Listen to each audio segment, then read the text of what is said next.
Hello everyone, welcome back to Lee Creates. I'm Lee. Big welcome to anyone here for the first time. I hope you enjoy my content and that you subscribe to my channel. And I want to thank everybody before I go on, all the new subscribers, a big welcome to you. And thanks to all the wonderful people that throughout the month of January have left some of the most heartwarming comments that I've ever received, and I'm really thankful for every single one of them. So thanks for that.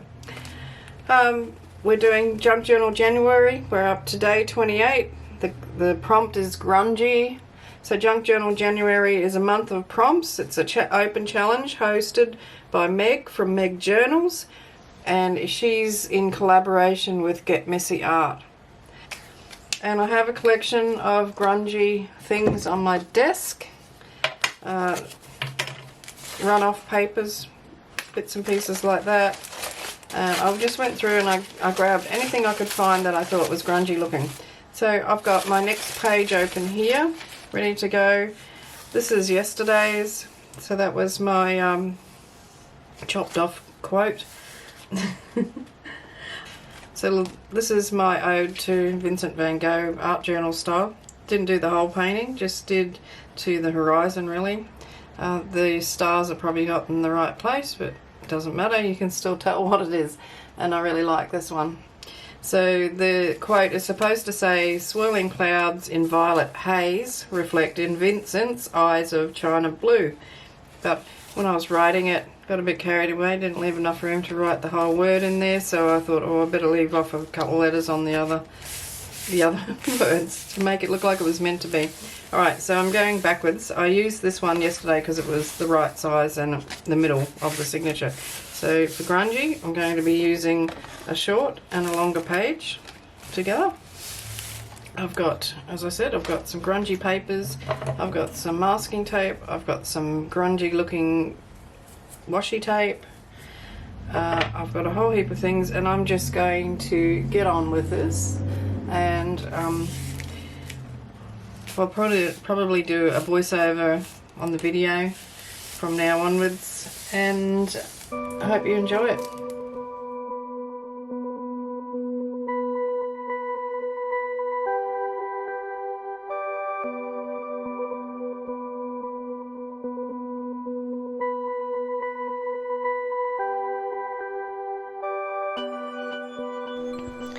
So I'm going to lay down a grungy background of collaged pieces of paper, and then I'll add some paints over the top, splatter a few things around, a little bit of stamping.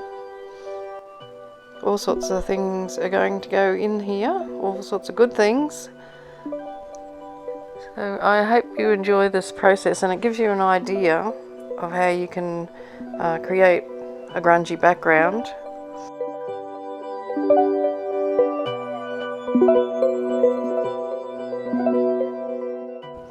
So the papers that I'm using there is, well, the yellow is a gel print.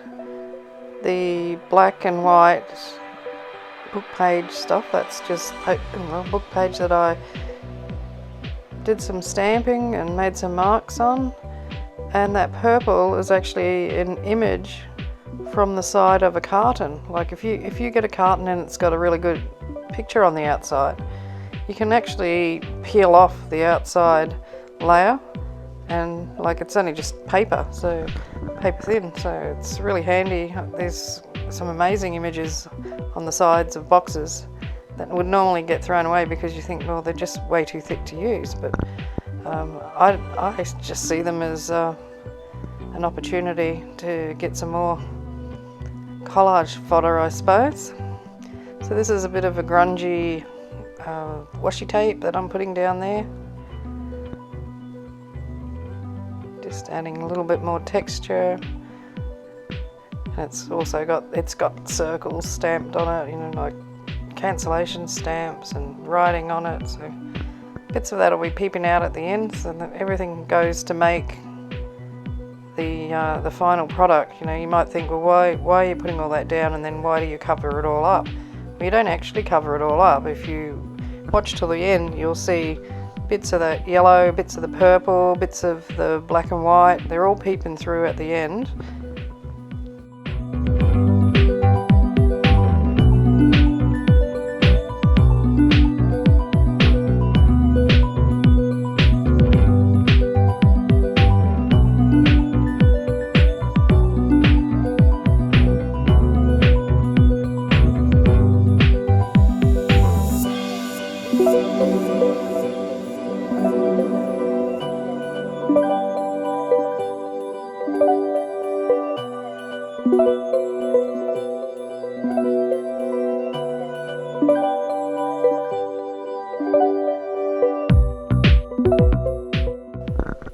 This stuff here, that's just water with the dregs of cleaning a paintbrush out in it. So I stood my little stencil brush in it the other day. The water was really black, so I thought, well, I'm going to use that.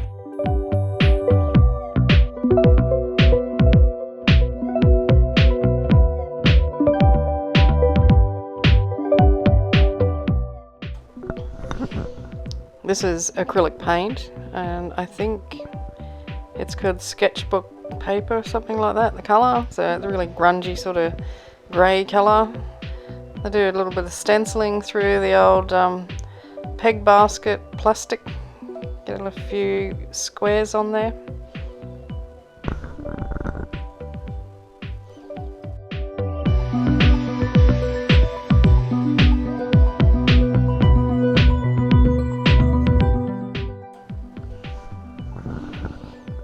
And this is a stamped image on some deli paper. So I'm just going to glue a couple of them down and then sink them into the background with some gesso.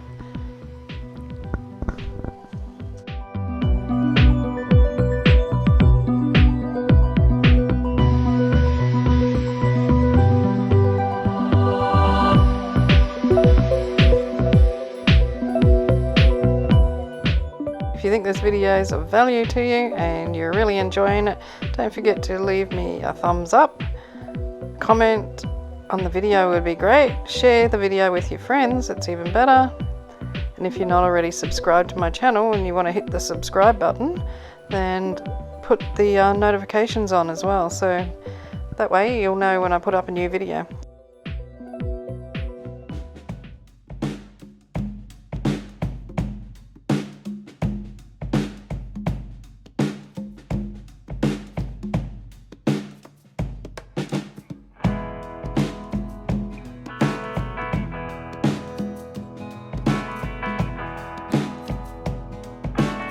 Some of you might find this horrifying, but yes, I'm using paint on my stamp. It's not a very good quality stamp, doesn't do really good images, and I think it's of more value to me to use with paint rather than ink. So it just puts some interesting marks into the background, and I can clean the paint off if I need to, but I don't put a lot on in the first place, and I use the brayer to apply it, so it's only really putting the paint onto the top layer, you know, like the prominent layer on the stamp itself. It's not getting down in between the grooves and everything. It's quite easy to clean off if I need to clean it. And I also think too, you know, like when you buy a cheap stamp and it doesn't work properly as a stamp in the you know, regular sense of the word, like it's not really good with ink, what's the point of just chucking it in a cupboard or something and not using it all when you can make some really interesting marks with it when you put paint on it? So to me, it's putting it to use rather than just putting it away and not using it at all. So this is peeled paint, distress paint. I'm putting around here just to add a little bit of contrast to the other colours, and I'm putting it over the top of that aqua, and it's quite transparent and you can still see the aqua through it, so that looks nice. And I also thought this looked nice when I painted over this stamped flower here. It wasn't a very good image. The ink that I used didn't react very well to the Dali paper when I did the stamping. So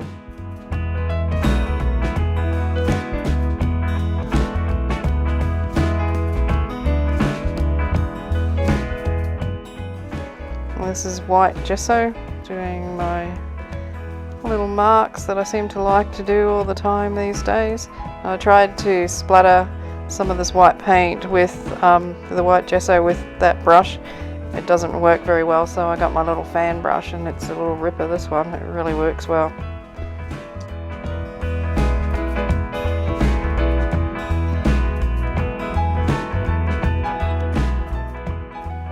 I couldn't make up my mind what to put in as a focal image, so eventually I found these two little boys, which are Tim Holtz paper dolls, I think, and stuck a little bit of tangled cotton thread behind them, popped them on there, gave them some ground to stand on, and just drew around the outside of them with my Stabilo pencil, Stabilo All.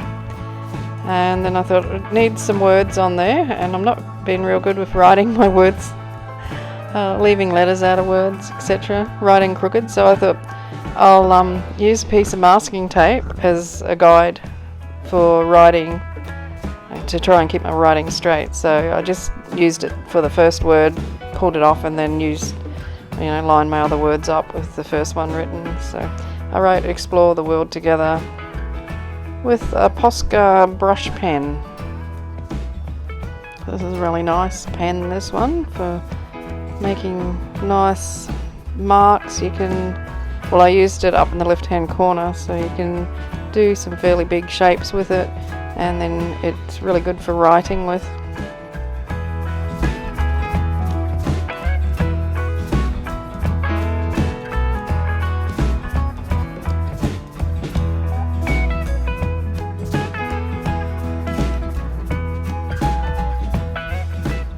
And a few more dots just to finish it off.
And here it is, all finished off. I really like this.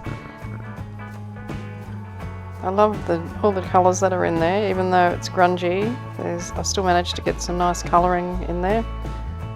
And I think that the two little fellas over in the right hand corner with their matching clothes just add a certain little extra to it, just to give it a bit more of a story.